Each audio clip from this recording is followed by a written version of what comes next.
Je suis Laurent Frémont, j'enseigne le droit constitutionnel à Sciences Po et j'aurai l'honneur d'animer le débat qui nous réunit aujourd'hui. Je pense qu'on est tous d'accord ici pour dire que notre État-nation est en voie de désagrégation depuis quelques décennies, après plus d'un millénaire d'unification. Et parmi les symptômes de cette désagrégation, on peut citer la métropolisation et la décentralisation. C'est ça qui réunit aujourd'hui nos deux intervenants. Donc Benjamin Morel, qui est docteur en droit public de l'ENS Saclay et qui est maître de conférence à Paris 2 et qui vient de sortir un livre qui s'intitule La France en miettes, régionalisme, l'autre séparatisme, et que vous avez souvent l'occasion d'apercevoir sur de nombreux médias. Et le professeur Vermeuren, qui est professeur d'histoire contemporaine à Paris 1, agrégé docteur en histoire, et qui a, je dirais, deux spécialités, vous me dites si je me trompe, qui sont le Maghreb et toutes les questions qui ont trait au territoire français, et notamment au phénomène de métropolisation. Donc deux éclairages complémentaires et qui vont nous aider à saisir les symptômes de cette désagrégation nationale, et aussi qui vont nous aider à trouver des solutions pour enrayer ce processus. Et pour commencer, une fois n'est pas coutume, j'aimerais citer François Mitterrand. En 1981, à un Conseil des ministres, il avait dit « La France a eu besoin d'un État fort et centralisé pour se faire. Elle a besoin maintenant d'un État décentralisé pour ne pas se défaire ». Comment réagissez-vous à cette phrase plus de 40 ans après les premières lois de décentralisation ? Bonjour et merci beaucoup. Merci à tous pour cette invitation. Alors, je vais essayer de ne pas être trop long. Vous savez, c'est le défaut des universitaires, donc je vous demanderai de me couper si je le suis. Alors, pour répondre de but en blanc à la question, la décentralisation, c'est un vieux sujet en réalité. C'est un sujet qui naît notamment sous le Second Empire, où à l'époque, les républicains se demandent comment arriver à reprendre le pouvoir et surtout comment arriver à construire et à faire aimer la République au niveau local. Et donc, la décentralisation est pensée à travers ce qui va être notamment le socialisme municipal, mais il va y avoir également un gaullisme municipal, comme étant une façon de rapprocher la décision politique du citoyen. La décentralisation, c'est un instrument qui est un instrument de démocratisation des politiques publiques. Et donc en ça, c'est plutôt une belle promesse. En ça, eh bien, la commune notamment, mais également le département, voire la région, vont être des outils qui vont permettre de considérer qu'au niveau local, une politique peut être mieux exercée, mieux jugée, et donc considérée comme étant plus efficace parce que évaluée par le citoyen. Le problème n'est pas tant la décentralisation. Le problème, en fait, il est double. Il est d'un côté dans une forme de dévoiement de la décentralisation, parce qu'aujourd'hui, je parlais de démocratisation des politiques publiques. Pendant des années, j'ai enseigné le droit des collectivités territoriales en M1. Et je disais à mes étudiants, vous savez, vous avez une chance immense, vous allez être les seuls à pouvoir voter en toute conscience aux élections locales, parce qu'en réalité, c'est tellement complexe que souvent même les élus locaux ont du mal. Et donc là, en sortant de ce cours, eh bien, vous allez pouvoir évaluer un bilan et un projet. Youpi. Le problème, évidemment, c'est que dès le moment où vous ne comprenez pas, où vous ne saisissez pas les enjeux de l'élection locale, parce que couche de complexification, parce que également manque de capacité d'action, on va y revenir, des collectivités territoriales qui n'ont plus les mains sur les finances, suppression de la taxe d'habitation, de la taxe professionnelle, de l'autre côté, manque de capacité d'agir sur le réel à travers un corset normatif trop important, eh bien, la capacité d'agir devient très très limitée. Et donc, on a eu en fait une non-démocratisation des politiques publiques. Il n'y a pas vraiment de décentralisation. On a au contraire, d'une certaine façon, plus recentralisé ces dernières années qu'on n'avait jamais recentralisé, alors qu'on donne de plus en plus de compétences, mais pas les moyens de les exercer. Donc il faut repenser ça. Donner du pouvoir au local, bien. Mais attention, entre guillemets, à ne pas marcher sur la tête. Le deuxième problème, et qui est l'objet de mon livre, j'y viens, c'est ce qu'on va appeler la décentralisation asymétrique. La décentralisation d'un point de vue républicain français, c'est donner du pouvoir au local, je l'ai dit. Mais il y a d'autres façons de concevoir la décentralisation. Il y a un phénomène plus identitaire qui va lier une identité réifiée, de l'autre côté, eh bien, un statut et des compétences. Plus j'ai d'identité et plus je mérite un statut particulier parce que, vous savez, je ne fais pas trop partie de la communauté nationale, moi. Je suis basque, je suis auvergnat, je suis corse, je suis néo-calédonien. Et ça, c'est très, très dangereux. C'est ce qu'on appelle la décentralisation asymétrique. Et ça, en effet, c'est un élément qui va être un élément, quand on fait de la politique comparée, eh bien, de destruction de l'unité nationale. On est en train de faire actuellement la même erreur qu'ont fait nos voisins belges, italiens, espagnols, britanniques. Un exemple, et je ne vais pas être trop long, qu'est-ce qui s'est passé en Grande-Bretagne? En Grande-Bretagne, Tony Blair dit au début des années 2000, à la fin des années 90, on va changer de paradigme, on va créer la devolution. Et les Écossais sont très très chauds pour ça. Ils disent oui, nous on veut de l'autonomie, etc. On est Écossais, vous comprenez, William Wallace, Brevard vient de sortir, c'est génial, Hollywood nous a dit que nous étions une identité très forte. L'histoire de William Wallace est totalement reconstruit, j'y reviendrai si vous voulez. Les identités régionales telles qu'elles sont réifiées, pensées, ce sont souvent des reconstruits identitaires qui datent du début du XXe siècle. On y reviendra, je sais que ça fait polémique. Mais les Écossais vont dire ok, banco, nous on prend. Les Gallois vont dire vous savez, oui, pourquoi pas, parce qu'on ne veut pas être des sous-écossais, donc on veut un truc, mais un truc un peu plus soft. Résultat, ils obtiennent également un statut. Quelques années plus tard, les Gallois vont dire non, mais attendez, on n'est pas des sous-écossais, nous on veut le même statut que les Écossais. Londres dit banco. Les Écossais disent mais attendez, nous on n'est pas des Gallois, on veut un statut mieux. Banco, ils l'obtiennent. Que font les Gallois, ils disent mais attendez, on n'est pas des sous-écossais, il y a une fin. Et donc on veut le même statut, donc ils l'obtiennent également. Les Écossais disent attendez, le degré du dessus, c'est l'indépendance, référendum de 2016. Et là on rentre dans un point de blocage, mais dans un point de blocage qui en réalité est un point de blocage irrémédiable. Qu'est-ce qui se passe actuellement? Actuellement, on a une vision de la décentralisation qui est une vision de plus en plus asymétrique. Vous avez le prince au sommet, le président de la République, qui va dire « cette collectivité, je l'aime bien ». Par exemple, Jean Rotner a osé soutenir Valérie Pécresse, et si j'envoyais Jean Castex à Strasbourg expliquer que l'Alsace hors du Grand Est, c'est bien. Stratégie politique à la petite semaine. Eh bien, en faisant ça, je crée une forme de féodalisme, c'est-à-dire que la possibilité d'obtenir un statut des compétences particulières va être liée à mon degré d'allégeance au président de la République. Rien à voir avec la décentralisation. De l'autre côté, je crée une concurrence entre collectivités. Ce que je vous expliquais sur le Pays de Galles et l'Écosse, c'est exactement ce qui est en train d'arriver en France. Si vous discutez avec les Corses aujourd'hui, ils vous disent « nous sommes une île comme la Nouvelle-Calédonie, nous voulons également être le même statut que la Nouvelle-Calédonie ». Je rappelle que dans les accords de Nouméa, la Nouvelle-Calédonie a un statut dit en voie de décolonisation. Donc actuellement, les nations corses expliquent qu'ils veulent devenir une colonie, ce qui est quand même un peu bizarre. Quand vous discutez avec Frédéric Bierry, le président de la collectivité européenne d'Alsace, il vous dit « moi, je veux un statut à la Corse ». J'ai débattu avec lui. L'Alsace aussi est une île-montagne qui nécessite le même type de compétences. Qu'ont fait les candidats de tous bords lors des dernières élections régionales en Bretagne? Ils prenaient en exemple l'Alsace. Et donc ce phénomène qui vise à considérer que plus mon identité est reconnue, plus mon statut doit être singulier, c'est ce qui, dans tous les autres États, a conduit à une montée en puissance identitaire qui a fait que, peu à peu, regardez ce qui se passe en Espagne, il y a un sentiment de rupture et nous prenons le même chemin. Et c'est ça qui, fondamentalement, et je m'en arrêterai là, est dangereux et malheureusement nous pend au nez. Merci. Professeur Vermeuren, une réaction au propos du président Mitterrand? Oui. Bonjour et merci pour votre invitation. Alors, moi, je rebondirai sur ces propos plus tard, mais pour répondre à Mitterrand, alors l'historien dirait quand est-ce que Mitterrand a prononcé cette parole? Parce que, si vous voulez, Mitterrand, quand il commence sa carrière politique présidentielle, alors pas la carrière politique, c'est très ancien, mais la carrière présidentielle en 1981, c'était il y a 42 ans, c'est dans une autre France, une autre Europe, un autre monde. Donc, regardez la décentralisation avec les yeux de 1981, dans une France qui était centralisée, industrielle, certes un peu en crise, mais pas beaucoup encore, qui n'était pas la France ouverte par l'Union européenne que l'on a aujourd'hui, qui n'était pas la France mondialisée, qui ne connaissait pas le capitalisme financiarisé, qui en était toujours à la France des nationales et des trains des corails, vous voyez. Donc les gens qui ont connu la France il y a 40 ans, comme moi, privilège de l'âge, savent que Mitterrand parlait d'une autre France. Donc dans ce contexte-là, qu'est-ce que ça voulait dire décentraliser, vous voyez?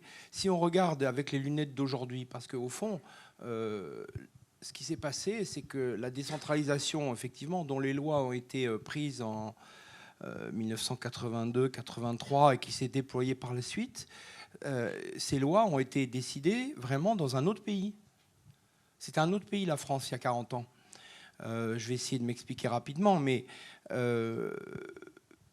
bien sûr, aujourd'hui, juger a posteriori des effets de la décentralisation et des lois de décentralisation, ce qu'on n'a pas perçu à l'époque, si vous voulez, c'est que ce n'était pas une réforme autonome et que surtout la France, dans les années 80 et 90, elle va subir de manière concomitante des chocs, certains qu'elle a voulu, on peut dire que la décentralisation a été voulue, mais des chocs qu'elle n'a pas voulu. Par exemple, la désindustrialisation, c'est pour moi un phénomène fondamental qui a permis la recomposition des territoires et la polarisation vers des métropoles riches, financiarisées, tertiarisées, et puis l'abandon des 3/4 ou des 4/5 du territoire français en dehors des zones touristiques. Et avec des recompositions de la population et des classes sociales en fonction de ce partage des lignes économiques.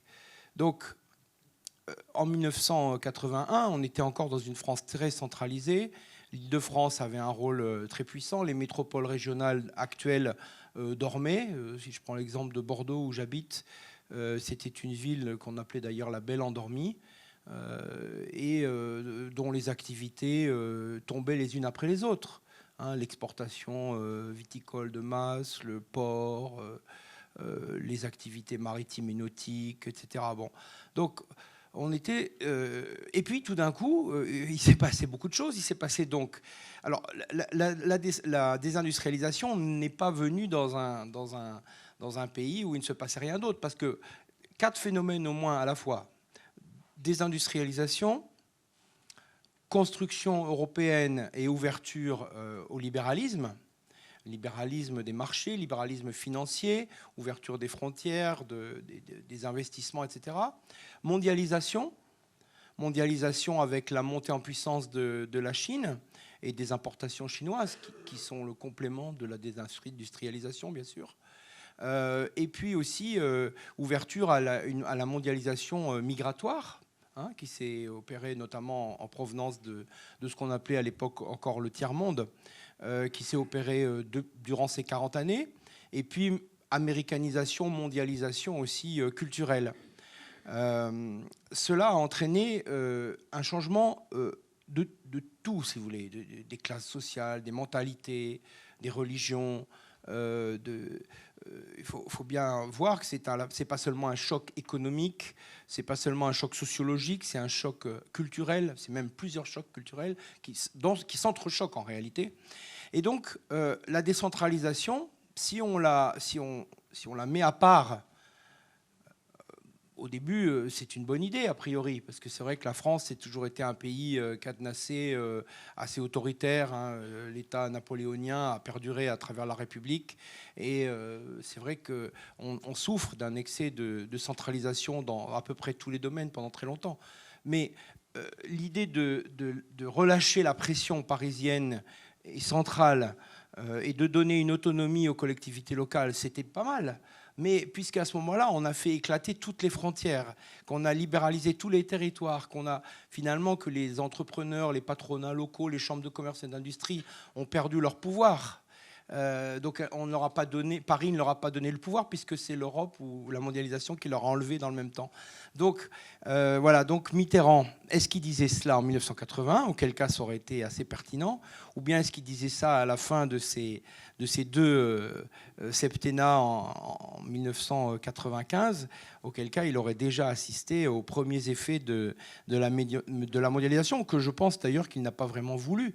Je pense que pour des raisons complexes, il a œuvré à la construction de l'Union européenne, du marché unique, mais c'était beaucoup plus dans une démarche politique de précaution contre l'hégémonie allemande que pour avoir les résultats finalement qui ont été ceux que l'on a atteints, vous voyez. Donc je vous invite à être prudent parce que, bien sûr, la décentralisation a été voulue et elle était acceptée en réalité, parce que Mitterrand, ça faisait partie de son programme en 1981. Et il y a alors, ça a eu des effets. Ça a eu des effets considérables. Hein. Quand je dis que la France a changé, par exemple, le bâti en France, ce qu'on appelle aujourd'hui les périmètres artificialisés, ont été multipliés par 4 en 40 ans. Hein. En fait, le bâti en 1981, c'était à peu près celui de 1914 encore, avec des petites extensions. Et tout d'un coup, on a vu les villes, les collectivités locales, les petites villes, les moyennes villes et même maintenant les villages, les agglomérations ont vu leur extension, ont débordé de tout ce qui était imaginable. On a vu construire des rocades, on a vu construire des infrastructures nationales et internationales avec la connexion des TGV, etc., les aéroports. Bon. Donc, vraiment, on a changé de monde, la France a changé de nature. Je ne suis pas sûr que ça ait été voulu. Vous savez, souvent, on décide quelque chose et puis ce qui se passe, c'est exactement l'inverse. Donc, il faudra travailler sur les causes et les décisions. La décision politique, elle déclenche un phénomène, mais on ne sait jamais. Vous savez, c'est la fameuse citation « Les hommes font l'histoire, mais ils ne savent pas l'histoire qu'ils font ». Eh bien, on a assisté à ça dans les 40 dernières années. Et donc, voilà, c'est à cette aune-là qu'il faut remettre en contexte la citation de Mitterrand. Merci. À droite, on aime bien quand même ce qu'on appelle nos petites patries charnelles. On aime bien le localisme, l'identité, le folklore même. Mais pour autant, c'est pas ce que vous décrivez, c'est pas ce que vous dénoncez dans votre livre. Vous dénoncez une forme d'ethno-régionalisme. Est-ce que vous pouvez nous en dire plus ? Oui, en effet, on aurait tort de confondre ce qu'on appelle en effet les petites patries, hein, dans le sillage de Simone Veil, et de l'autre côté, eh bien, ce que j'appelle dans le livre, mais après une partie de la littérature en sciences politiques, l'ethno-régionalisme. L'ethno-régionalisme, en fait, c'est une idéologie. C'est une idéologie qui naît à la charnière entre le 19e et le 20e siècle. À l'époque, il y a la centralisation qui est non seulement une centralisation administrative, mais celle date du début du 19e, mais également culturelle, politique, avec peu à peu, eh bien, à travers notamment des phénomènes comme l'exode rural, eh bien, des populations qui vont être déracinées parce qu'on va dans les grandes villes. Et à ce moment-là, eh bien, vont naître des mouvements qui vont agir en résonance à ça et qui vont, eh bien, en miroir du roman national, etc., construire leur propre roman local et vont également structurer des langues. Prenez par exemple ce qui se passe en Bretagne. La Bretagne est un cas assez paradigmatique. Actuellement, à Nantes, à Rennes, vous allez avoir des panneaux en breton. Le breton n'a jamais été parlé à Nantes ou à Rennes. On parlait le gallo, qui est une langue d'oïl, proche des autres langues d'oïl, dont le français est une variante. Mais pour des raisons idéologiques, parce que le breton c'est celte, on va considérer que la langue de la région, c'est forcément le breton. Et au début des années 1920, on va reconstruire cette langue. On va en expurger tous les apports du français et du latin, parce que c'est pas bien. Et on va aller chercher des mots au Pays de Galles pour recomposer une langue qui est totalement incommunicable aux anciens. On va gommer les dialectes pour unifier la langue. Ce qui fait qu'il ne va plus réellement y avoir d'intercommunicabilité possible. On est très loin de la petite patrie. Lorsque les partisans de Mistral, etc., les Philippe arrivent dans les villages de Provence et commencent à parler leur provençal universitaire aux paysans, ils se disent mais qui êtes-vous pour, un, m'apprendre comment je dois parler, et puis deux, me parler dans une langue que je ne comprends pas. En réalité, c'est un phénomène très urbain. Ce sont des élites des centres-villes qui, au début du XXe et à la fin du XIXe siècle, vont tenter de définir ce que doit être un bon breton, ce que doit être un bon alsacien, l'alsacien c'est un peu particulier, ce que doit être un bon provençal, ce que doit être un bon basque, etc. On va créer des drapeaux, le drapeau breton créé par Morvan Marshall, qui par ailleurs collaborait à Je suis partout durant la guerre, c'est une création du milieu du XXe siècle. Le drapeau basque, ça ne date pas non plus du Moyen-Âge, ça date d'Arana, qui était un nationaliste basque également de la charnière entre 19e et 20e siècle. Donc c'est quelque chose de très nouveau. Et paradoxalement, c'est quelque chose qui va agir contre les petites patries. Parce que lorsque, regardez par exemple, je reviens à la Bretagne, le budget pour l'enseignement du gallo, il est 25 fois inférieur au budget pour l'enseignement du breton. Et donc là, vous avez des petites patries qui meurent. Et vous allez enseigner une langue en grande partie artificielle à des endroits où elles n'ont jamais été parlées. Donc c'est pour ça que le discours, entre guillemets, qui vise à faire de ces groupes les défenseurs des petites patries est en grande partie usurpé. Mais la réalité, c'est que comme on n'a pas enseigné ces langues pendant des années, Et comme l'État a voulu se donner bonne conscience en disant, l'État et les collectivités, en disant attention maintenant, on fait attention à la diversité culturelle, etc., et qu'il va y avoir des associations militantes qu'on va financer, et bien peu à peu, ceux qui vont incarner, ceux qui vont exister, ceux qui vont apparaître comme représentant ces petites patries, ce sont en fait des militants politiques. Or, le logiciel politique, et je m'en arrêterai là, il n'est pas tout à fait neutre. Parce que ce roman régional, il a un sens, comme tout roman, entre guillemets, qui permet de structurer une identité. Il a un ennemi, c'est l'État, c'est la France. Il a un objectif, c'est l'indépendance. Et donc derrière, il y a de l'idéologie. Il y avait un petit dictionnaire qui était diffusé, notamment dans les cours et les enseignements au début des années 2000, français-breton, qui utilisait des exemples comme « la Bretagne ne sera vraiment la Bretagne que quand elle aura quitté la France ». Et donc vous aviez des étudiants qui étudiaient là-dessus, comme exemple. Et donc vous voyez que là-dessus, ce n'est pas neutre idéologiquement. Et donc il faut être extrêmement prudent. En disant « attention à l'ethno-régionalisme », on ne dit pas « attention, les petites patries, c'est mal ». Au contraire. On dit les petites patries ont leur sens, elles ont leur rôle, elles participent également à l'unité nationale, mais en revanche, l'instrumentalisation idéologique de ces petites patries, par des associations et derrière par des collectivités territoriales ou l'État, parce que l'État va financer également ces assos, ça peut être dangereux. Dernière anecdote, quand j'ai fait paraître le bouquin, je montre dans le bouquin que la région Bretagne a adopté un hymne. Cet hymne, il a été écrit par un druide, entre guillemets, des années 20, qui est un fiefé antisémite. Je vous laisse regarder dans le bouquin les termes exacts, mais s'il n'est pas antisémite, je ne vois pas qui l'est. Et réaction de la région Bretagne et de son président, mais moi je ne suis pas antisémite. Non, en effet, je ne soupçonne absolument pas le président de la région Bretagne d'être antisémite.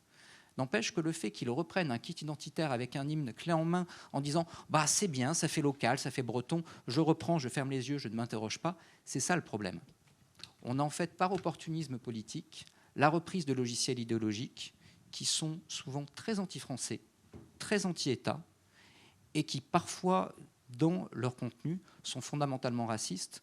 Arana, qui a créé le drapeau basque, il voulait proscrire les mariages entre basques et non-basques parce qu'il ne fallait pas mélanger les races. Et pourtant, aujourd'hui, vous avez parfois des réunions intersectionnelles sous le drapeau basque parce que vous comprenez, la diversité implique de défendre le basque, de défendre la diversité, etc. Ça ne gêne personne et pourtant, idéologiquement, c'est connoté, c'est chargé. Il y a un paradoxe apparent entre ce que vous décrivez sur cette forme de concurrence identitaire des régions, des collectivités, et l'uniformisation culturelle dont vous parlez, qui se fonde sur la culture de l'élite métropolitaine, la culture dominante.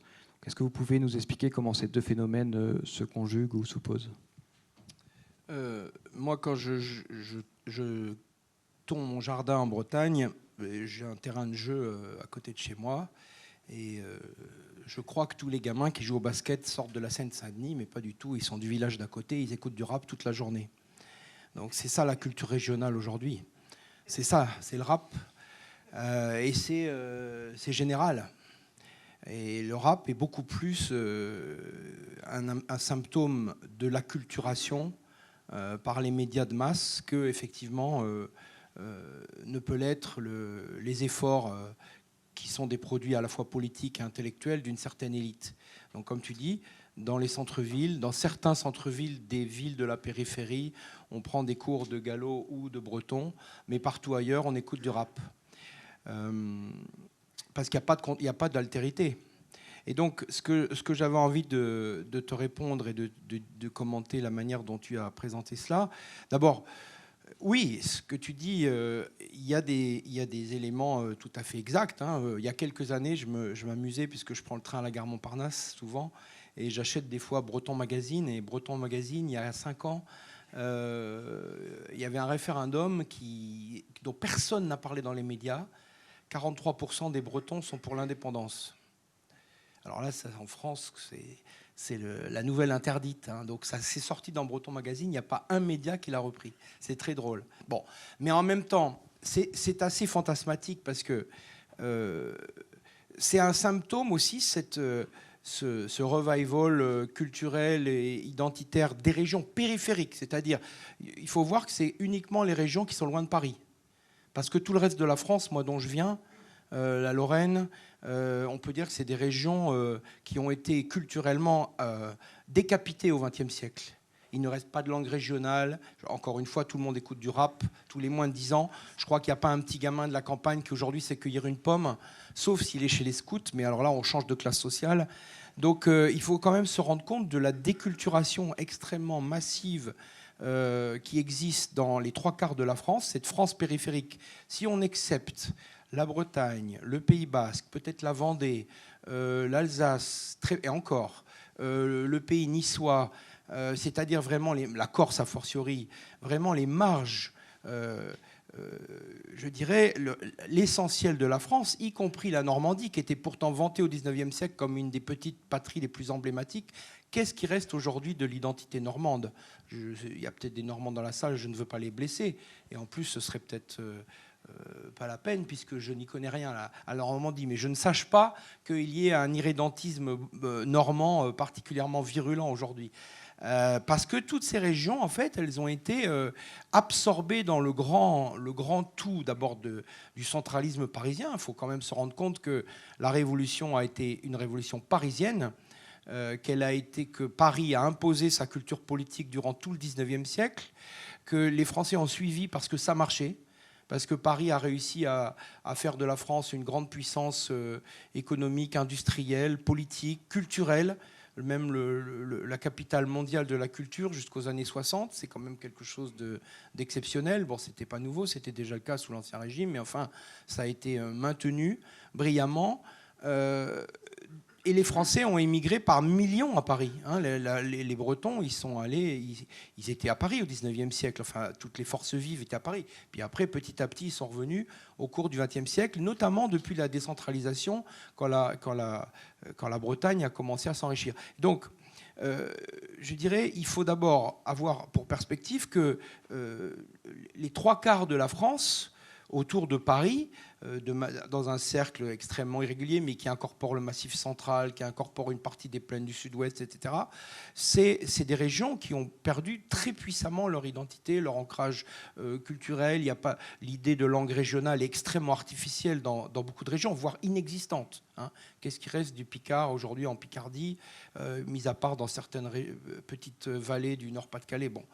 Donc, je ne crois pas, moi, à cette menace. En revanche, il y a des opportunités parce qu'aujourd'hui, si les Français ont suivi et ont accepté de se déshabiller, d'être dépouillés de leur langue régionale, de leur culture régionale, de leurs particularismes locaux, c'est parce qu'ils servaient une grande patrie mondiale. À partir du moment où la France est affaiblie profondément, où elle est en crise, où, au fond, aujourd'hui, qu'est-ce que c'est que les provinces ? C'est les régions où on redistribue l'argent qui est gagné dans le centre parisien. Il ne faut quand même pas oublier que le tiers, notre pathologie, elle est là, c'est que le tiers du PIB de la France, aujourd'hui, même peut-être 40%, c'est l'Île-de-France. Et vous savez très bien que les 2/3 des départements en France ont un taux négatif, c'est-à-dire qu'ils reçoivent plus d'argent de l'État qu'ils n'en versent. Donc c'est ça l'assistance, elle n'est pas seulement au niveau des individus, elle est aussi au niveau des régions et des départements, etc.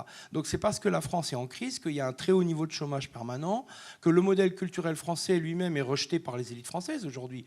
Je veux dire, les gens qui nous dirigent, ils mettent tous leurs enfants, ils leur apprennent l'anglais de manière extrêmement intensive et ils n'ont de cesse de les envoyer dès l'âge de 6 ans dans des collèges britanniques, d'Afrique du Sud ou américains. Donc à partir du moment où la culture française est un produit parmi d'autres, même le président de la République a même dit qu'il n'y a pas de culture française. Bon, alors pourquoi voulez-vous ? Donc la culture française, c'est le rap. Effectivement, le rap mondialisé, produit de la marque de l'ouverture de la France à la culture mondiale. Bon, très bien. Et c'est là que, effectivement, les entrepreneurs identitaires de la périphérie, des régions qui sont loin de Paris, qui ont gardé une certaine autonomie, une certaine fierté historique notamment, parce que c'est souvent les régions qui ont été maltraitées dans l'histoire. La Bretagne, la Vendée, le Pays Basque, l'Alsace. L'Alsace, on est beaucoup mort pour elle, mais les Allemands ont fait un travail de leur côté. Mais le problème ne se pose pas tellement en Alsace, il se pose plutôt dans les régions du Midi, dans les régions du Sud et de l'Ouest, qui ont beaucoup souffert de notre histoire contemporaine, voire même déjà sous l'Ancien Régime, quand elles ont été agrégées de force au centre parisien. Oui, là, il y a des expériences qui peuvent être tentées, mais je crois c'est assez particulier. C'est assez particulier, marginal et périphérique. Ça ne concerne pas le centre, et les problèmes du centre, à mon avis, et de toute cette France périphérique, je les vois comme beaucoup plus... Et c'est ça qu'il faudrait prendre en charge. C'est cette perte d'identité. Et c'est quoi aujourd'hui un Français qui habite Châteauroux? Lui, il n'a pas de drapeau. Hein. Je te suis en partie et en même temps... Enfin, je vais dire en quoi je te suis. L'ethno-régionalisme, ce n'est pas une question de la France périphérique. Je suis d'accord avec toi en réalité. Moi, je viens d'une région qui a été très maltraitée. Hein. L'Auvergne, c'est un peu le trou du cul du monde, excusez-moi. Et pourtant, je suis très très fier de ma petite patrie auvergnate. Et pourtant, tu n'as pas ce développement-là, parce que tu as eu en effet des entrepreneurs identitaires dans certaines régions qui ont réussi à faire passer ça. Et ça n'a pas forcément à voir avec, je dirais, une identité préalable. Regarde, par exemple, d'autres régions européennes. Prends la Padanie. La Padanie, ça n'a jamais existé dans l'histoire. Il y avait le duché de Milan, etc. La Padanie, c'est une création de la Ligue du Nord. La Ligue du Nord a dit un jour, on en a marre de payer pour le Mezzogiorno, donc nous sommes padans.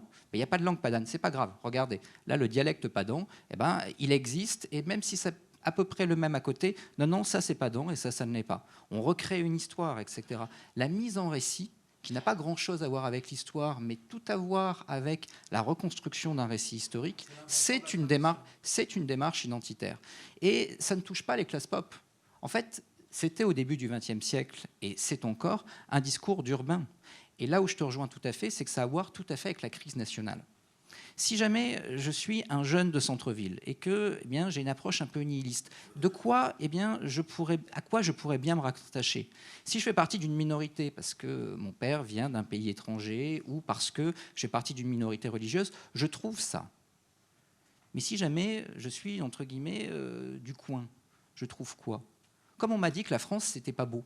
La France, c'est méchant. La France, c'est criminel. Attendez, comment est-ce qu'on peut aimer être français? C'est pas grave, moi aussi je fais partie d'une minorité, regardez, je suis auvergnat. Et en étant auvergnat, je suis fier parce que vous comprenez, ma province, elle a été colonisée. En effet, moi aussi j'ai été écrasé.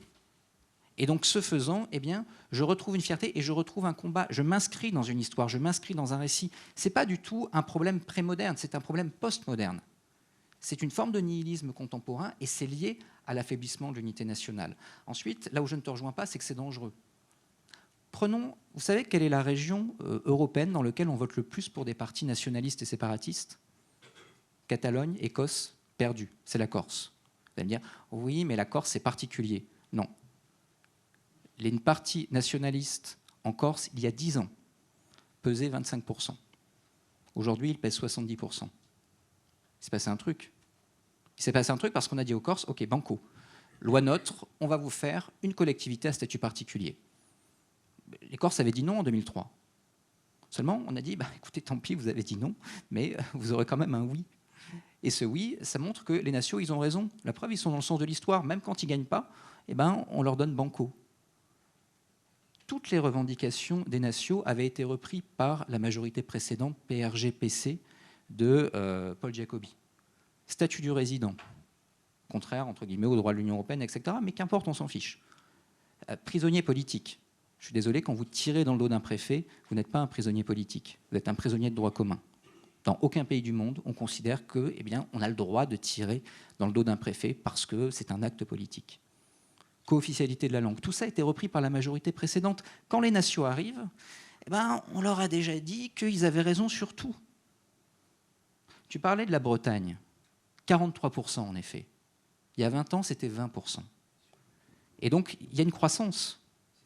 Et ce faisant, cette croissance, elle est dangereuse parce que 40% de Bretons qui se sentent aujourd'hui plus Bretons que Français, c'est exactement le taux d'Écossais qui se disait plus Écossais que Grand Breton, entre guillemets, en 2000. 15 ans plus tard, référendum. Donc ce mouvement-là, qui est lié justement à ce mouvement asymétrique, c'est-à-dire que d'un côté, il y a des collectivités qui vont entretenir ce discours parce qu'elles se légitiment dessus. Il y a un État qui va en partie le financer et il y a une logique asymétrique. Aujourd'hui, si je suis alsacien et qu'on me dit que tu as un statut moins intéressant que tes collègues corses parce que tu comprends, la Corse, c'est pas pareil. Je dis, mais non, attendez, moi je suis alsacien quand même, c'est bien alsacien. Pourquoi je serais inférieur à la Corse? Eh bien, ce faisant, il y a un effet de domino identitaire. Cet effet domino, on l'observe exactement dans tous les pays européens comparables. Belgique, Italie, Espagne, Royaume-Uni. C'est exactement le même phénomène. On est en train de faire la même erreur par naïveté, parce qu'on se croit immunisé, parce que la France centralisée depuis 200 ans, on fait exactement la même erreur que tous nos voisins il y a 20 ans. Alors, vous savez, quand vous avez un enfant qui regarde un autre gamin qui met la main sur la plaque chaude et qui se brûle, la plupart, à peu près cortiqués, se disent « moi, je ne vais pas mettre la main sur la plaque chaude parce que lui, il s'est brûlé ». Nous, on est un peu bêtes. Donc, en Corse, on a fait la même chose que nos voisins et on a vu que ça brûlait.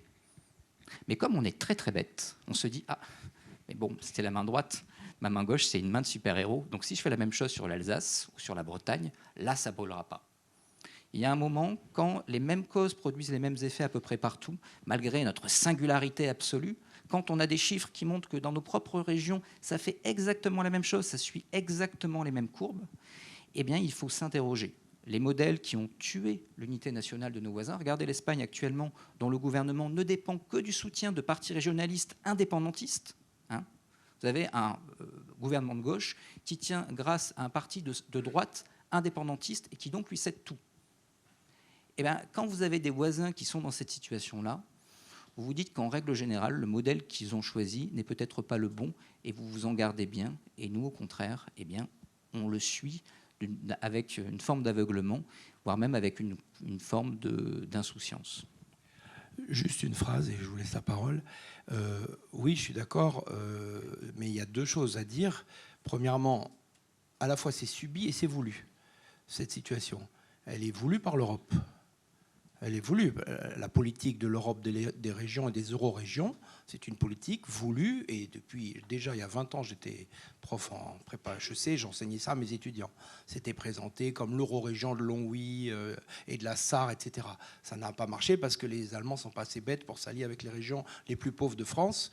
Mais voilà, c'était quand même promu et voulu. Deuxièmement, malheureusement pauvres, parce que c'était les plus riches il y a 40 ans et c'est devenu les plus pauvres. Bon. Deuxièmement, c'est le miroir inverse de la crise de l'identité, du nationalisme et de la nation française. Voilà. Puisque plus ça va mal et plus le centre ne représente rien, et plus les gens cherchent exactement ce que tu as dit, un ancrage local, identitaire, quel qu'il soit. On pourrait dire la même chose dans les dom-toms, a fortiori, ou avec les jeunes musulmans dont on parle toute la journée. Mais c'est aussi ça, c'est la question du modèle et de son attractivité. C'est drôle parce que vous m'avez piqué ma transition, qui était justement de vous interroger sur le rôle de l'Union européenne dans tous ces phénomènes. Là, on a une politique de cohésion régionale qui coûte, je crois, 330 milliards sur 6 ans. Et on assiste de fait à une alliance entre le local et le supranational contre la nation, contre l'État. Est-ce que vous pouvez en dire un peu plus sur cette volonté de l'Union européenne depuis l'acte unique et depuis le traité de Maastricht, la volonté de l'Union européenne de renforcer les régions pour, in fine, affaiblir les États? Moi, je ne suis pas un spécialiste des politiques européennes. J'ai lu un livre récemment très intéressant sur De Gaulle, L'ami américain. Je ne sais pas si certains d'entre vous l'ont lu. Voilà. Tout à fait remarquable. Et il explique comment, dans les années 50 et 60, au fond, il y a deux modèles de la construction de l'Union européenne. Il y a le modèle tel qu'il va être fait finalement, et puis le modèle que De Gaulle aurait voulu faire, et qu'il a réussi plus ou moins à maintenir dans le cadre d'une résistance acharnée contre les pressions américaines et secondairement allemandes et autres. Parce qu'en France, il y a toujours eu des représentants des deux tendances, évidemment. De Gaulle a réussi à maintenir cette vision d'une Europe des nations.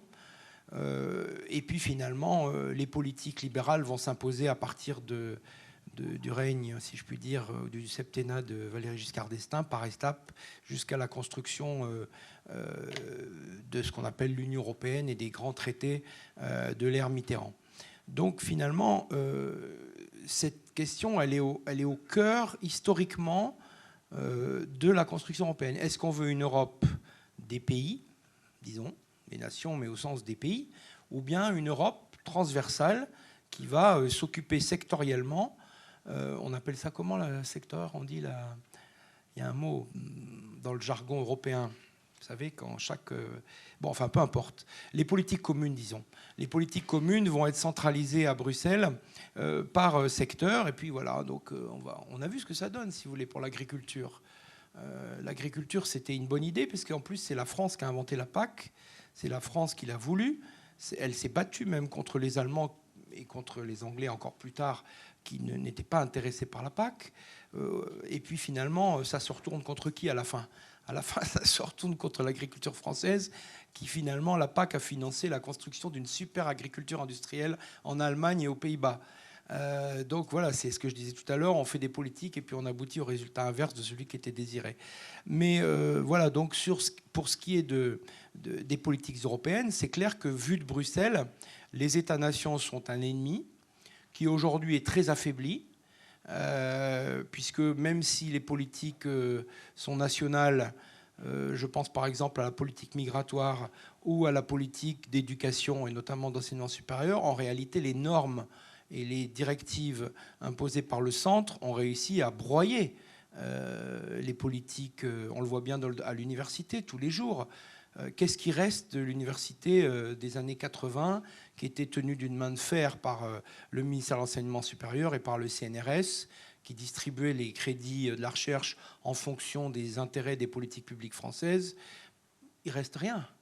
Aujourd'hui, c'est Bruxelles et c'est un certain nombre d'agences semi-indépendantes, y compris en France, qui gèrent les crédits de la recherche et qui les affectent selon des logiques. Alors, heureusement, toi comme moi, on est dans les mauvaises matières. On est dans les sciences humaines et autres. Donc, nous, on est soumis à des exigences woke et autres. Bon, j'espère que dans le domaine de la fission et du nucléaire et de la physique, des matériaux, les choses sont plus rationnelles que chez nous. Mais, pardon, on ne mégenre pas les particules. Pas encore. Ça va venir, ça va venir. Voilà, donc dans ce contexte-là, les États ont été dépossédés de politiques publiques tout à fait essentielles. Et il est clair que dans les objectifs fondamentaux des politiques territoriales de l'Union européenne, il y avait cette idée d'abolir bien sûr les frontières, c'est quand même l'idée fondatrice. Et pour abolir les frontières, qui est le seul moyen de renverser la toute-puissance des États et de leur souveraineté, eh bien, il faut faire des ponts, il faut créer des euro-régions. Alors, ça ne marche pas très bien parce qu'il y a le problème des langues en Europe. Mais finalement, aujourd'hui, regardez, les Français ont arrêté d'apprendre l'italien, y compris, je pense, en Provence. Et les Italiens ont arrêté de prendre le français, qui n'est plus la langue aujourd'hui de tous les diplomates italiens. C'est plus la langue qui est exigée. Et tout le monde parle dans un mauvais anglais, surtout les Français et les Italiens d'ailleurs. Et il faut presque s'honorer de parler un très mauvais anglais. Je vous invite à parler un très mauvais anglais. Parce qu'au fond, on a été dépossédé de notre capacité d'action et de fierté à échanger en italien ou en français avec nos voisins. Ce qui est quand même... Là aussi, vous voyez, c'est la politique du plus petit dénominateur commun. C'est-à-dire que qu'est-ce qu'on va partager entre les Niçois et les Turinois? C'est une sorte de globiche pauvre. Enfin, on marche sur la tête. S'il y avait une politique vraiment... On pourrait imaginer qu'en France, par exemple, dans un pays centralisé, on pourrait imaginer que les Normands et les gens du Pas-de-Calais fassent de l'anglais et peut-être du flamand, que les gens du Sud-Ouest fassent de l'espagnol à l'école, hein, parce que ça passe par l'école, que les gens du Sud-Est fassent de l'italien et que les gens de l'Est fassent de l'allemand. En première langue. Après, ils font tous de l'anglais s'ils veulent. Mais ça serait peut-être pas idiot. Mais on n'en est pas du tout là, du tout, finalement. Qu'est-ce qui reste? Une langue, un globiche. Et alors là, moi, ce que je trouve extraordinaire, c'est que depuis que l'Angleterre a quitté l'Union européenne, c'est qu'on parle la langue de l'Irlande, en fait. C'est-à-dire que toute l'Union européenne parle la langue de l'Irlande et de Malte, ce qui est extraordinaire. Et il n'y a pas une personnalité en France qui s'est élevée contre ça. Donc il faut en rire. Mais voilà, donc ce n'est pas vraiment une réponse directe à ce que vous dites, mais c'est mes commentaires.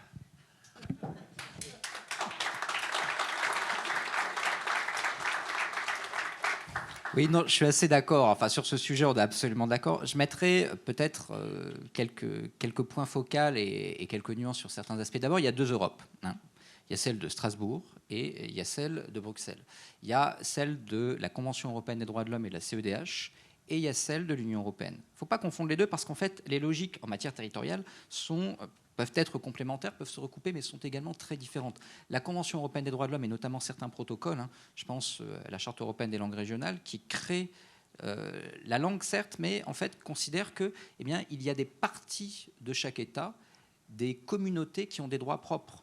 On essaye de lutter contre ça en France. C'est vraiment pour ça que le Conseil constitutionnel, à chaque fois, a censuré, que le Conseil d'État est extrêmement prudent. Et c'est dit texto par les rédacteurs de cette charte, de même la charte de l'autonomie locale que là, on a ratifiée, qui en fait ont été présidées par ce qu'on appelle l'université d'Innsbruck, qui est une université très marquée justement par ce que j'évoquais, l'ethno-régionalisme, etc.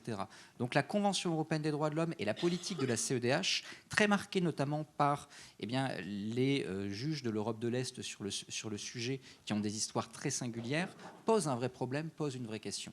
Après, il y a l'Union européenne. Et l'Union européenne a eu une politique assez ambiguë. En effet, dans un premier temps, au moins jusqu'au début des années 2000, il y a la volonté de dépasser les États par la région. Les États, c'est ces entités souveraines qui nous enquiquinent, parce qu'il faut faire l'Europe fédérale. Et donc, ce faisant, il faut arriver à court-circuiter l'État. Pour ça, on crée à chaque nouveau traité de nouveaux outils, le comité des régions, etc., etc.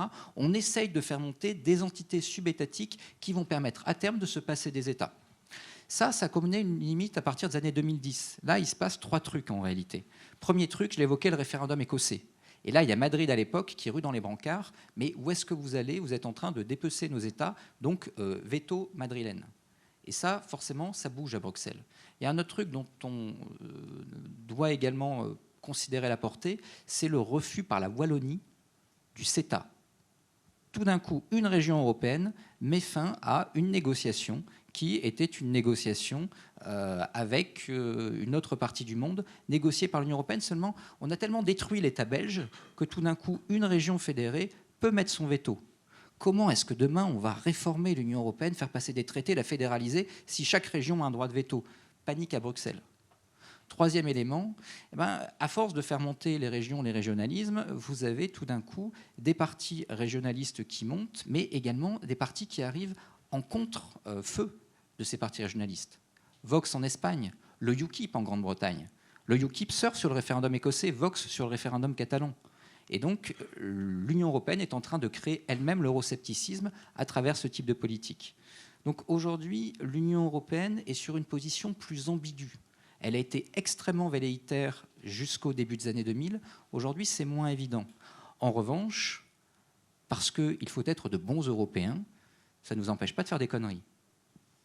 Lorsque François Hollande dit « il nous faut des régions de taille européenne », nous allons faire la loi NOTRe, nous allons fusionner les régions avec des régions de taille européenne, tant et si bien que la Nouvelle-Aquitaine a la taille de l'Autriche, qui est un pays fédéral, le Grand Est la taille de la Belgique, qui est un pays fédéral, et que ce faisant, on va copier l'Allemagne, qui a des landes comme Hambourg, qui a la taille d'un département.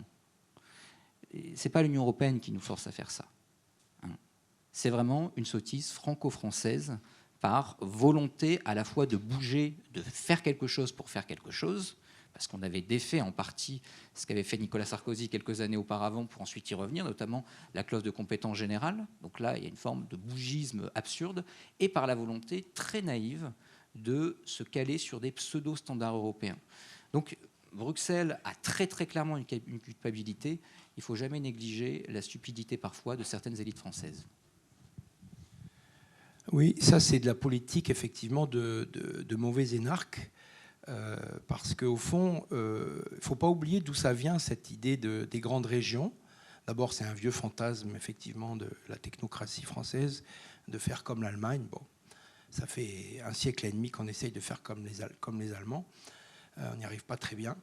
Et au début, c'est le département de Loire-Atlantique qui demande son rattachement à la Bretagne, vous vous rappelez ?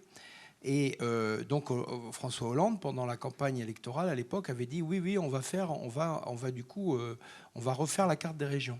Et la seule, du fait de ses amitiés nantaises et rennaise, la seule région qui n'a pas fusionné, c'est justement la Bretagne et Pays de la Loire, parce que ça aurait été une remise en cause. En revanche, quand il fallait noyer certaines régions, entre guillemets, de droite dans un ensemble plus socialiste, comme on l'a fait dans le Grand Sud-Ouest, là, ça s'est fait. Donc ça s'est fait pour de l'opportunisme politique pur, totalement déconnecté des exigences de terrain. Hein, on l'a vu à propos de l'Alsace et de la Lorraine, ce qui est quand même là, c'est presque. Mais bon, comme c'est des régions de droite, c'était pas très grave. C'est presque une provocation en l'occurrence, parce que là, ça, c'est une autorité au nom de la décentralisation. On prend une décision centrale autoritaire qui braque une forme de régionalisme alsacien qui n'a jamais été si vigoureux depuis cette loi. Hein, avec la création de la collectivité locale unique en Alsace, etc. Donc, ça a les résultats exactement inverses, mais c'est de bricolage, c'est de l'amateurisme et c'est de la petite politique, de la petite poloche, comme dit l'autre. Et du coup, c'est pas de la décentralisation, c'est une sorte d'aventurisme politique. Enfin, je sais pas comment le définir. Une des promesses de la décentralisation, c'était justement de développer une forme de démocratie locale, d'enraciner des élites plus proches et plus responsables. Quel bilan tirez-vous des lois de décentralisation et comment est-ce que vous conciliez ça avec votre perception de l'élite métropolitaine déconnectée et irresponsable que vous décrivez? Ça fait deux questions. Ce que disait tout à l'heure Benjamin, c'était l'illisibilité du mécano juridico-administratif français. C'est d'ailleurs au nom de cette volonté de clarifier et de faire sauter un étage administratif que François Hollande avait lancé sa grande réforme. Et puis finalement, on a rajouté, si j'ai bien compris, d'autres étages ou d'autres demi-étages. Enfin bon. Ce qui est certain, c'est que la crise de la démocratie à laquelle on assiste en France, qui est une crise quand même dont il faut mesurer l'ampleur, dans les années 80, je me rappelle, on se moquait des Américains parce que la moitié des Américains s'abstenaient aux élections. Et nous, au lycée, au collège, on nous disait, regardez, ces pauvres Américains complètement dégénérés, déracinés, qui ne vont même pas voter pour leurs élections. On en est là. On en est là, puisque aujourd'hui, lors des dernières élections, la moitié des Français n'ont pas voté. Et si on ajoute tous ceux qui ont voté blanc et ceux qui ne sont pas inscrits, on est bien au-delà de la moitié. Donc on est dans une crise de la démocratie représentative très grave, parce qu'elle concerne à peu près tous les niveaux aujourd'hui. Malgré la popularité du maire, les dernières élections municipales, notamment dans les métropoles, ont montré l'extrême faiblesse des taux d'élection. Beaucoup d'élections, je pense à Bordeaux, dans plein de métropoles, se sont faites sur des malentendus, parce que en plus il y a les sondages, du coup les gens ne votent si le sondage dit ça, mais ne vont pas voter si ceci, cela. Bon. Bref, donc il y a un désenchantement, et ce désenchantement, il a été construit au fil des 4 dernières décennies, justement par le fait que les gens, les citoyens de base, comme tu le dis, ne comprennent plus rien, ne comprennent pas qui est responsable de quoi. Avant, c'était très simple. Le maire avait compétence universelle dans sa commune, il décidait de tout. Alors, il décidait de tout sous la surveillance de certains hauts fonctionnaires départementaux ou régionaux, comme les Bâtiments de France, etc. La DDE, qui était très centralisatrice, qui dépendait du préfet, mais qui au moins créait un cadre de référence assez simple. Maintenant que les DDE ont été démantelés et sont passés dans les mains des départements, que les départements eux-mêmes sont dirigés par des ensembles assez complexes qui mêlent les intercommunalités, etc. Enfin bref, vous savez certainement tout ça mieux que moi, mais le résultat, c'est que, 1, on ne sait pas qui décide, 2, les personnes qu'on élit ne sont jamais responsables. Je vois à Bordeaux, vous écrivez à la mairie, vous dites les poubelles, c'est pas nous. Vous écrivez à la voirie, c'est pas nous. Le trafic, c'est pas nous, etc. Donc c'est jamais eux. Et ça, les gens le voient très bien. Et donc du coup, ils se disent, au fond, à quoi ça sert un élu local ? Ça sert à avoir des aides sociales, si on en a besoin, Et puis ça sert éventuellement à... On sait très bien qu'avec un peu d'argent et un peu d'entre-gens et un peu de connaissances, on va négocier son droit d'avoir des permis de construire, ou on sait très bien si on ne les a pas, pour quelles raisons on ne les a pas. Donc il y a une espèce d'obscurité et ça attise un sentiment qui n'était pas très présent en France dans les années 70-80, l'idée selon laquelle les élus sont corrompus ou corruptibles, sont irresponsables. Et c'est ça qui fait que les gens, finalement, se replient sur leur sphère, quelle qu'elle soit, et qu'on a une vraie crise de la démocratie. Donc, une fois qu'on a dit ça, je ne sais pas du tout, bien sûr, ce qu'il faut faire, mais il faut au moins essayer de réfléchir à un système et assez vite, avant que le délitement se poursuive, un système assez qui soit mis en place dans les années qui viennent, qui rende une responsabilité, parce que le principe de l'irresponsabilité, il est suicidaire dans une république démocratique, parce que la seule légitimité de l'élu, c'est justement d'avoir la compétence pour agir, ce sur quoi il s'est engagé et ce pourquoi il a été élu.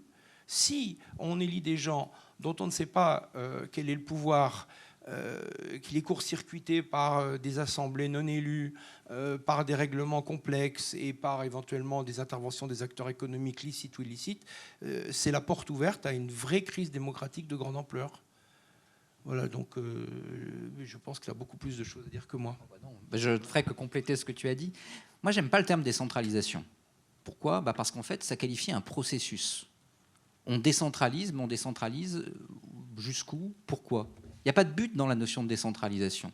Il y a simplement un processus. D'ailleurs, on est toujours au nouvel acte, acte 1, acte 2. Depuis quelques années, on bégaye sur l'acte 3. Chaque fois, on réclame l'acte 3 de la décentralisation. Vous avez Nicolas Sarkozy qui a proposé un acte 3, puis François Hollande, puis Emmanuel Macron. On ne sait jamais pourquoi est-ce qu'on ne passe pas à l'acte 4.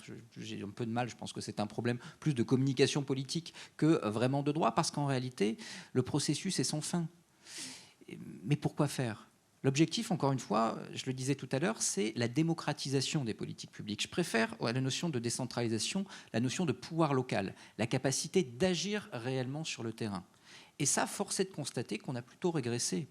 Le modèle de la loi Defferre, c'est quoi ? C'est, je l'évoquais tout à l'heure, le socialisme municipal, des années 30 notamment. La réalité, c'est que le socialisme municipal des années 30, aujourd'hui, paradoxalement, ne serait pas possible. Parce que justement, il y a l'interco. Alors certes, les communes ont la clause de compétence générale, mais il va falloir voir ce qu'on a tout délégué à l'interco. Bref, la capacité d'action est réduite à peau de chagrin. L'interco, c'est un EPCI, donc compétence spécialisée. Par ailleurs, il faut se mettre d'accord entre différentes communes de différentes couleurs politiques. Bref, difficile d'agir avec une vraie vision du monde. Par ailleurs, où sont les finances ? C'est quoi le pouvoir local ? Je n'ai pas d'enfant, mais admettons que j'en ai. J'ai des gamins. Il y a un jardin d'enfants à côté, le jardin d'enfants est délabré. J'ai un candidat qui me dit, écoute, voilà, je vais augmenter ta taxe d'habitation, mais attention, je ne le fais pas pour rien. Je le fais parce que le jardin d'enfants dans lequel tes gamins pourraient jouer, je vais le rénover. Je vois ma taxe d'habitation augmenter et je vois le jardin d'enfants être rénové. Gérard Larcher, que vous connaissez bien ici, reprend souvent une phrase de Renouvier qui dit « La commune, c'est la petite république dans la grande ». C'est exactement ça. C'est pour ça que la commune est l'école de la démocratie. Si je peux projeter ça sur le jardin d'enfants et ma taxe d'habitation, je peux projeter ça également au niveau national où je vais payer un impôt sur le revenu pour rénover des porte-avions. Mais d'abord, au niveau local, j'ai besoin de ça. Et donc là, on a ces dernières années perdu ce lien-là. Les collectivités territoriales, généralement, arrivent en disant « on veut de nouvelles compétences ». Le problème aujourd'hui n'est pas tant la compétence, c'est la capacité à exercer ces compétences. Or, d'un côté, le levier financier a quasiment disparu. Et donc, il n'y a plus vraiment de lien entre, d'un côté, le fait qu'une taxe augmente ou pas, et de l'autre côté, le fait qu'une politique évolue. Et de l'autre côté, la marge de manœuvre dans l'exercice des compétences est réduite à peau de chagrin. Parce qu'au niveau de la commune, il y a évidemment la question de l'interco, et parce que vous allez avoir des lois tellement bavardes et des règlements nationaux qui le sont encore plus, que la capacité vraiment à agir sur les différentes politiques va être réduite à rien. Et donc, je vais avoir des élus qui vont se présenter d'abord et avant tout comme étant des bons gestionnaires. C'est bien d'être un bon gestionnaire, attention, évidemment, il faut être bon gestionnaire, mais quelle peut être la vision politique derrière ? Si je n'ai pas de marge de manœuvre, eh bien, elle est forcément limitée. Et là, vous voyez, on perd quelque chose du point de vue local, évidemment, mais on perd également quelque chose au niveau national. Parce que si je considère que il n'y a pas vraiment de marge de manœuvre au niveau local, qu'en effet, je vais voir le maire, mais le maire me dit oui, je sais, je suis ton élu de proximité, mais la réalité, c'est que je ne peux pas, eh bien, je ne crois plus en la politique. Et l'une des raisons, ce n'est pas la seule, hein, l'une des raisons de la crise de la démocratie, elle vient également de là. Certes, le maire est populaire, certes, les élus locaux sont plus populaires que les élus nationaux, c'est vrai, mais le sentiment qu'ils peuvent agir sur le réel a été réduit à pas grand-chose.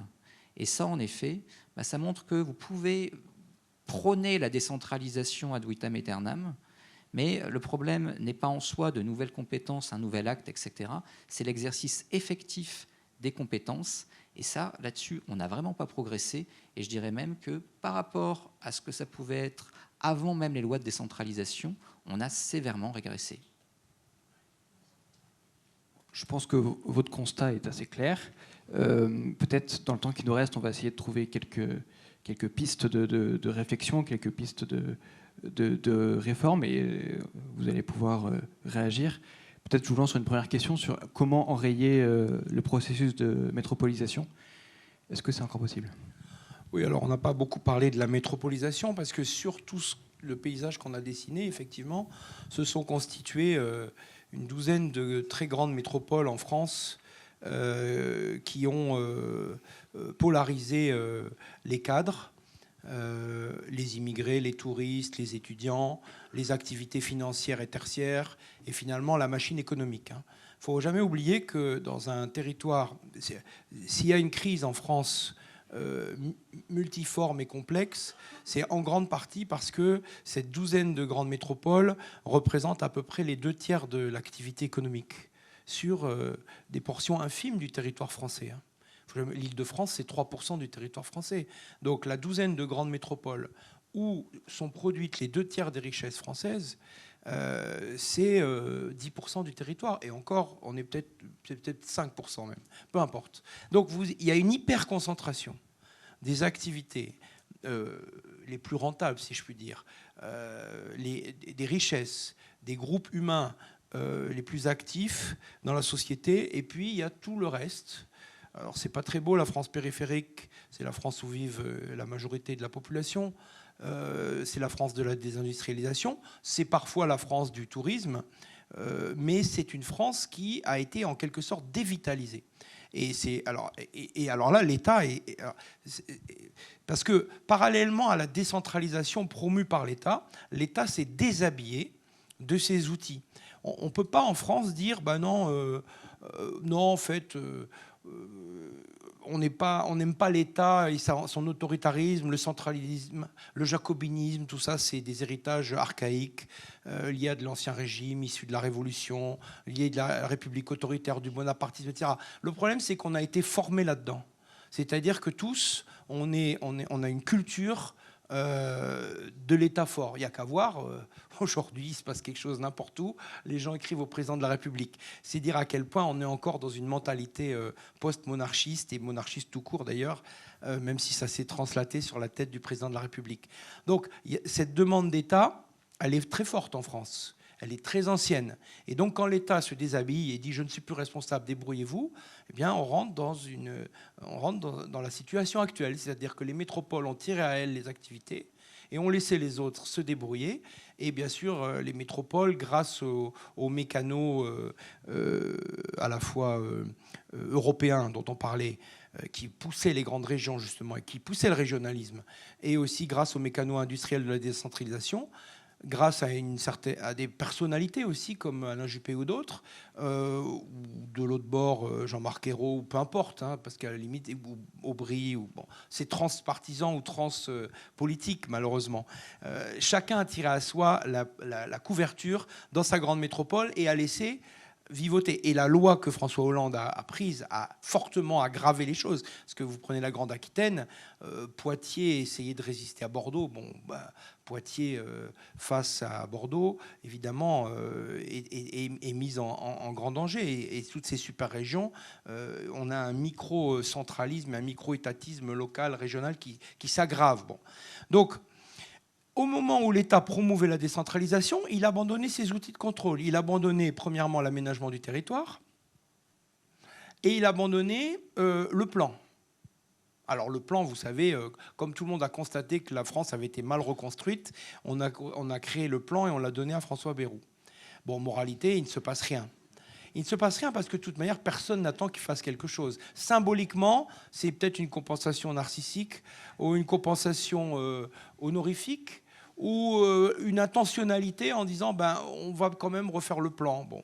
Mais en fait, oui, c'est-à-dire que paradoxalement, si l'État fait une vraie décentralisation et qu'il laisse, ce qu'il ne fait pas vraiment, mais il laisse quand même la bride sur les collectivités locales, à ce moment-là, rien ne dit qu'il ne doit pas dicter des règles communes, puisqu'on est quand même dans un État, pas seulement, enfin dans un État unitaire, qui non seulement a une très ancienne culture de la centralisation et qui accepte les directives de l'État si elles sont justes et efficaces.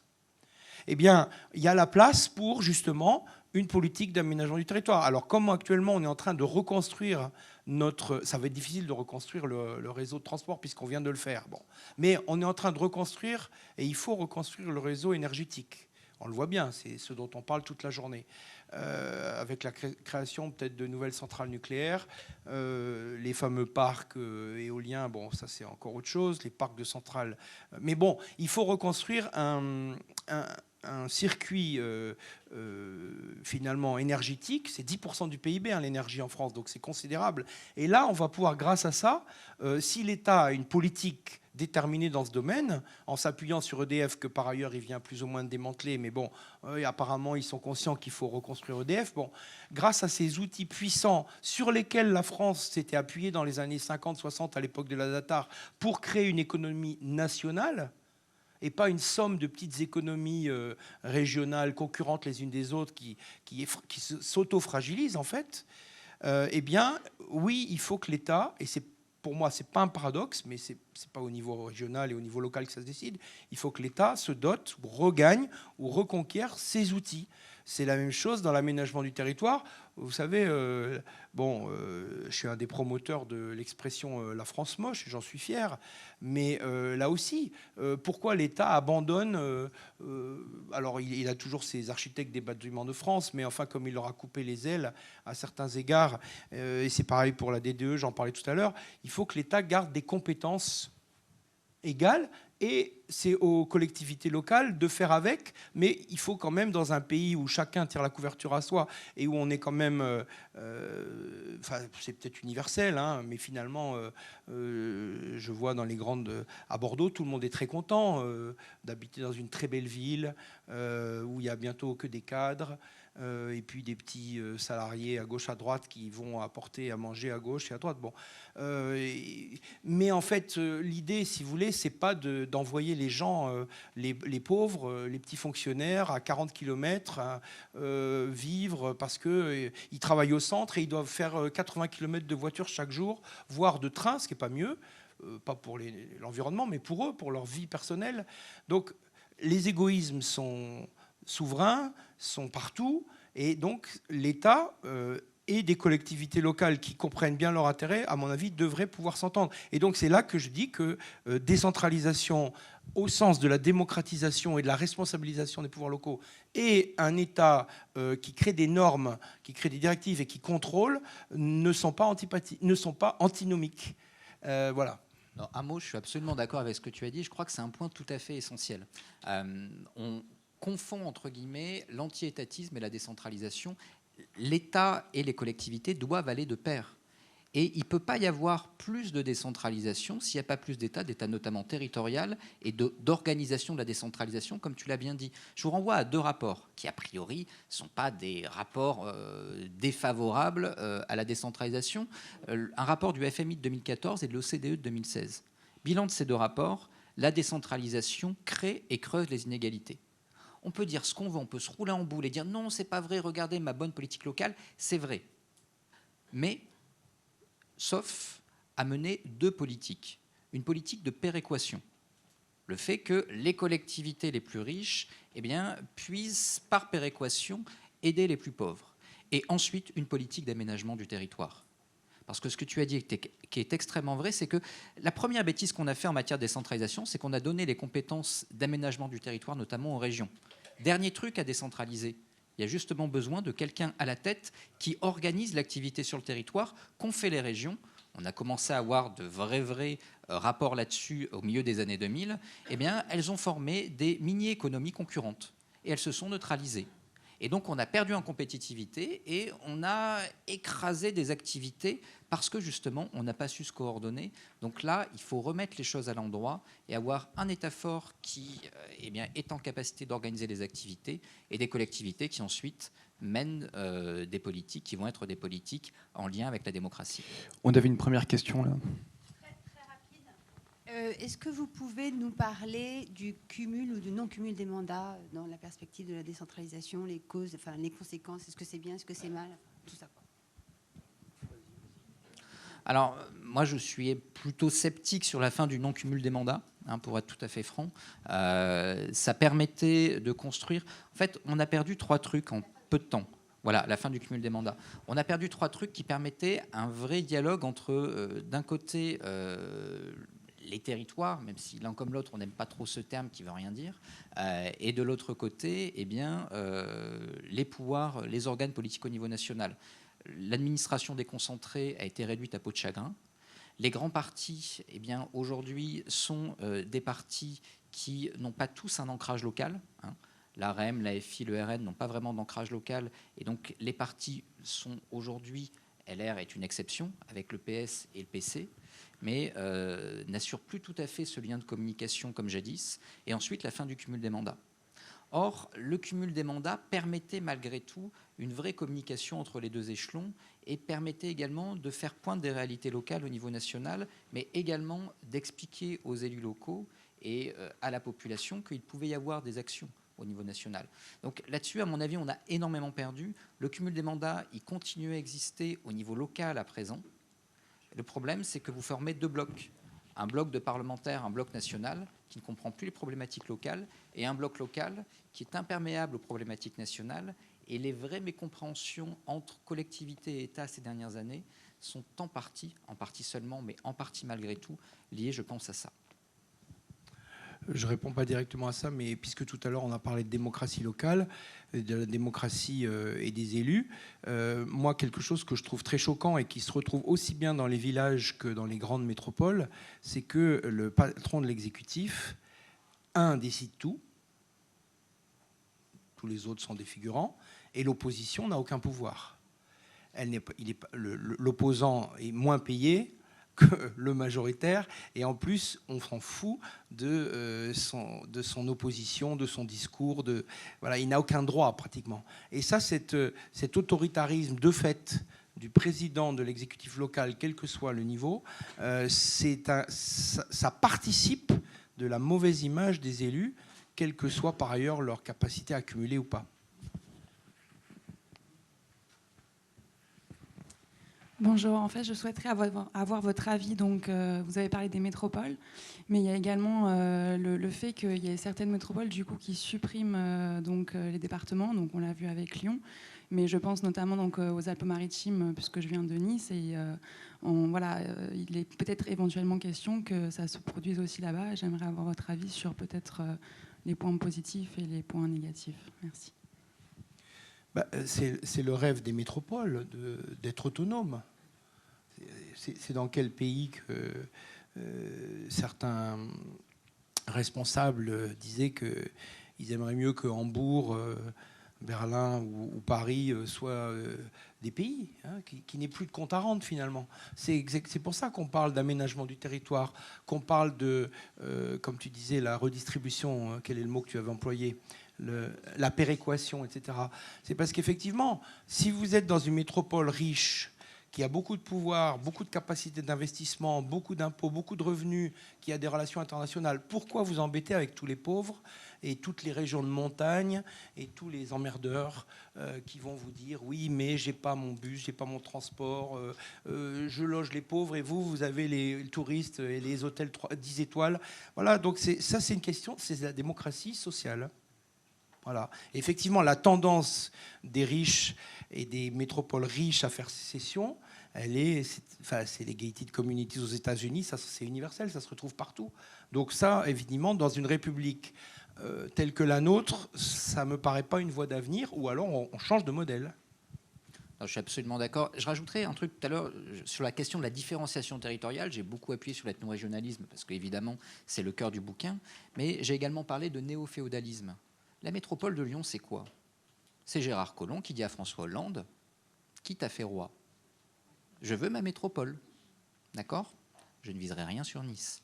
Hein, c'est-à-dire que là, on est typiquement dans quelque chose qui relève d'une forme de fait du prince. Et donc l'autonomie de la métropole va être obtenue parce que j'ai ce lien direct. Et en effet, c'est délétère. C'est délétère parce qu'en effet, c'est néo-féodal et c'est très contraire à la décentralisation, justement parce que c'est ma capacité à plaire au prince qui va faire que je vais avoir ou pas ma métropole de Lyon. On voit d'ailleurs que localement, c'est dysfonctionnel. Hein. J'étais intervenu, je ne sais pas si certains de vous sont proches de la métropole de Lyon, mais devant vos collègues conseillers métropolitains LR il y a quelques mois qui étaient vent debout contre le fonctionnement de cette chose, de ce monstre technocratique. Donc ça pose de vrais problèmes, y compris de gouvernance. Mais qu'importe, il fallait plaire à Gérard Collomb. Ensuite, et je parle sous ton contrôle, c'est également très très lié, je pense, à des économies post-industrielles. Une industrie, ça peut s'implanter à la campagne. Et d'ailleurs, la réindustrialisation du pays réglerait beaucoup de nos problèmes, parce qu'en réalité, vous pourriez avoir une meilleure répartition de la population, etc. En revanche, dans une économie uniquement de services mondialisés, la métropole, c'est le point d'attraction. Il n'y a plus besoin de l'arrière-pays. En tout cas, ça va être perçu comme tel. Si on reconçoit autrement notre économie, si on relocalise, si on réindustrialise, la métropole va comprendre que pour manger, elle a besoin du paysan, que pour consommer, elle a besoin de l'industrie dans sa périphérie. Donc c'est également une façon dont on conçoit aujourd'hui le monde, dont on construit nos relations et derrière dont on construit nos économies qui a fabriqué ça. La décentralisation avec la notion de métropole d'équilibre a conduit à tout parier sur des métropoles devant faire objet de contrepoids à Paris. Résultat, Paris n'a jamais été aussi puissante. Les métropoles ont monté et ce qui a perdu, là encore une fois je parle sur ton contrôle, c'est la France périphérique. Je surabonde sur ce qu'a été dit à propos de l'industrialisation. Effectivement, tout à l'heure, j'avais parlé de la recomposition du système énergétique, mais la recomposition principale, mais elle suit l'énergie, parce que l'industrie, c'est l'énergie, c'est la réindustrialisation. Et si vous produisez localement ou régionalement, vous sortez effectivement de cette tentation où le mieux, c'est d'être sur une île avec un aéroport. L'idéal, la métropole top, c'est Hong Kong ou Singapour. C'est génial. C'est Singapour, en fait. Voilà. Le modèle, c'est Singapour. Mais ce n'est pas un pays. C'est une île.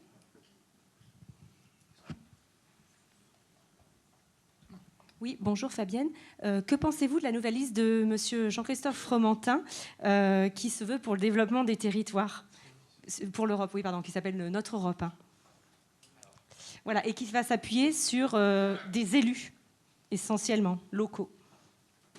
Alors, vous me permettrez de ne pas prendre position, entre guillemets, entre les différentes listes potentielles pour les dernières européennes, bien sûr, pour les prochaines européennes. De ce que j'ai pu voir de cette liste, il y a des idées qui sont quand même intéressantes, c'est-à-dire ce que d'ailleurs vous avez proposé en matière constitutionnelle sur la question de l'immigration, c'est-à-dire aujourd'hui on a un droit européen qui est un droit extrêmement invasif. Le fait que le Parlement ne joue pas son rôle, notamment eu égard à ce que lui permet de faire les traités pour parfois réinterroger des positionnements du gouvernement français au Conseil des ministres, au Conseil de l'Union européenne, ou bien pour interroger la CJE qui ne leur donnera pas raison, mais quand même on pourrait essayer en matière de subsidiarité. Le fait que les collectivités en souffrent au premier chef, parce qu'en effet, j'ai parlé de surréglementation au niveau national, il y a également une question de surréglementation au niveau européen. Quand vous avez des directives hyper précises qui marchent sur les plates-bandes des collectivités, c'est de la capacité d'action limitée pour les collectivités. Donc je comprends la colère d'un certain nombre d'exécutifs locaux qui voudraient pouvoir faire passer des idées et mettre un certain nombre de holà quand l'Union européenne, parfois, marche sur leur plate-bande.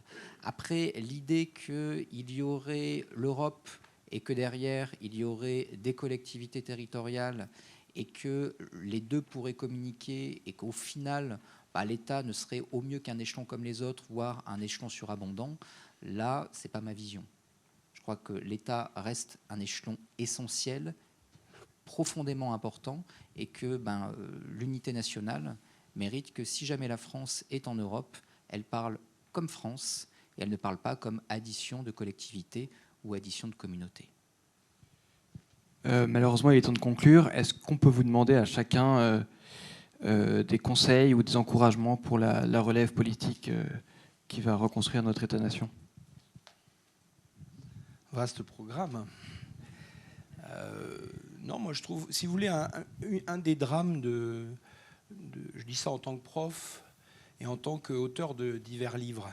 Je crois que c'est très bien les conférences, les réseaux sociaux, mais je crois que les débats, mais je crois que quelque chose qui participe de la crise de notre système social et politique, c'est l'affaissement, pour ne pas dire l'appauvrissement de la lecture, vous savez. Les gens qui nous dirigent aujourd'hui, on dit souvent, les gens qui dirigent ne lisent pas. Et puis alors après, on voit les gens arriver en fin de carrière qui viennent voir les historiens en disant « Ah, toute ma vie, j'aurais aimé être historien, je lis des bouquins d'histoire, j'adore ça ». Qui est-ce qui achète des bouquins d'histoire aujourd'hui en France? Parce que l'histoire, ça reste quand même la mère de l'action politique, hein. On n'invente rien et en même temps, c'est un réservoir pas d'illustrations, d'exemples, d'actions, d'hypothèses, bon bref. Et qui lit aujourd'hui, qui achète des livres d'histoire en France et qui les lit, ce sont les cadres en fin de carrière. Entre 90% des livres d'histoire aujourd'hui achetés en France, c'est pas les étudiants, c'est pas les actifs. J'allais dire c'est pas les femmes, mais je vais pas le dire. C'est les cadres en fin de carrière entre 58 ans et 68 ans. Tous les éditeurs vous disent ça. Alors, vous voyez, donc finalement, ils réfléchissent après avoir agi. Moi, j'aimerais mieux que ce soit les étudiants qui lisent et les jeunes élus que vous êtes ou que vous serez. Parce que c'est vous qui devez réfléchir à ce qui va se passer demain et pas après, comme nous, notre génération, réfléchir à tout ce qui a été raté les 40 dernières années. Il vaut mieux peut-être faire le bilan en commençant pour essayer de tracer des... Et c'est vrai que moi, j'aime beaucoup lire et beaucoup écrire. Et on se dit des fois, ouais, c'est pour ça que j'écris beaucoup d'articles, parce que je me dis au moins, malgré tout, il y en a un petit peu plus qui les lisent et ils sont peut-être un peu plus jeunes que la moyenne. Mais je me fais des illusions parce que même les journaux, c'est pareil. Voilà. Donc, voilà. Donc je dis le meilleur auxiliaire pour moi de l'action politique, ça reste... Parce que, si vous voulez, on parle là, c'est sympa, on fait des petites questions-réponses, on vous raconte des petites histoires en 10 minutes. Quand vous écrivez un bouquin, que vous avez pris des centaines d'heures pour l'écrire, pour le penser, pour le construire, et que vous en sortez la substantifique moelle d'un raisonnement complexe, illustré, et qu'on vous le sert, ça, on ne peut pas le faire là. Voilà. C'est pour ça qu'on a écrit des livres, c'est pour ça qu'on les a mis en sous-titres, c'est pour ça qu'on vous invite à les lire. Et je pense que... Alors, bien sûr, il y a des bons bouquins, il y a des mauvais bouquins. C'est pas toujours simple de les détecter, mais je pense que c'est vraiment peut-être l'outil le plus efficace pour réfléchir avant d'agir. Mais peut-être que les grands hommes politiques n'ont jamais lu un livre et que c'est mieux parce que les généraux, est-ce qu'ils... Bon, ça... Que de choses il faut ignorer pour agir. Moi, je suis persuadé que les grands hommes politiques ont lu des livres et que justement, c'est parce qu'ils étaient instruits eu égard notamment à l'histoire, eu égard à leur lecture, que, ils ont agi de manière intéressée et intéressante. Donc, ce que vous faites ici, c'est totalement essentiel. Les partis politiques, pour moi, servent d'abord à former des militants. Ils servent d'abord à former des cadres. Ils servent d'abord à construire un creuset commun. Et ce creuset commun, ils vous permettent d'avoir une vision du monde, et cette vision du monde, ensuite, de la porter au niveau national. Donc il faut s'instruire, en effet. On ne peut pas faire de la politique uniquement avec de grandes idées, de bons sentiments, etc. Il faut au contraire s'instruire, il faut travailler. Et le fait que vous soyez là, moi, ça me donne beaucoup d'espoir. Hein. On vient ici vous parler, mais le fait que vous soyez nombreux, le fait que vous soyez motivés, ça me donne énormément d'espoir. Ensuite, un conseil... c'est compliqué, mais j'aimerais revenir sur ce que l'on disait tout à l'heure quand on parlait de pourquoi ça allait mal, pourquoi vous aviez des jeunes qui se retrouvaient dans le communautarisme ou l'ethno-régionalisme, etc. On disait en fait c'est une forme de honte de la France, de honte du drapeau, de honte de la nation. Et le fait que vous soyez là, le fait que vous vous battiez justement pour que, eh bien, ça signifie quelque chose d'être français, qu'on n'en ait plus peur, et que ça représente au contraire un espoir, une identité enviable. Je crois que c'est vraiment la mission. Vous êtes en partie jeune dans la salle, on n'est pas si vieux. Je crois que c'est la mission de notre génération. J'étais très marqué par ce qui s'est passé en Italie. En Italie, il y a quelques années, brandir le drapeau italien, c'était très mal vu. Aujourd'hui, c'est redevenu normal. Et c'est même redevenu quelque chose qui est une fierté. Je crois qu'on peut connaître ça en France, et ça dépendra en grande partie de vous, ça dépendra en grande partie de nous, et j'espère vraiment qu'on y arrivera. Merci.